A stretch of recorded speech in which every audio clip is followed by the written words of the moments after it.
Qu'est-ce que vous voyez si vous fermez les yeux et que vous essayez d'imaginer la meilleure ville possible, celle dans laquelle vous vous sentez extrêmement bien? Et bien souvent, la ville que vous allez voir n'existe même pas dans notre réalité.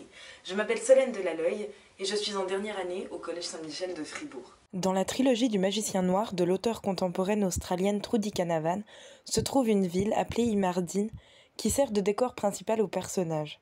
Elle propose un discours critique sur la problématique de la ségrégation sociale et de l'inclusivité. Je me suis donc demandé comment est-ce que la construction sociale d'une ville fictive dépend de sa morphologie géographique et politique, et quel est le discours critique qui en résulte, en particulier sur la question d'inclusivité. Pour répondre à cette problématique, j'ai divisé mon travail en 4 grandes parties.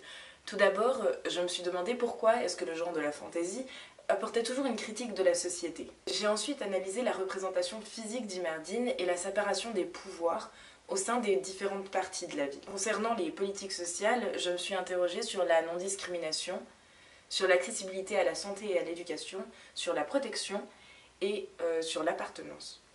Imardine est une ville divisée par des murs qui empêchent toute forme d'évolution et qui pousse sa population à avoir la volonté de transgresser les limites imposées. Elle est également pleine de rivalités et déséquilibrée socialement à cause de la division de l'institution du pouvoir. Il y a donc 3 sous-villes plus ou moins indépendantes les unes des autres, ce qui empêche de ressentir un sentiment d'appartenance à l'ensemble. Trudy Canavan a explicité le rôle de l'espace urbain dans la répartition du pouvoir et des politiques sociales en construisant une ville à l'image de la mentalité de ses dirigeants, et a proposé un discours critique sur le manque d'inclusivité dans un environnement qui devrait être axé sur le vivre ensemble.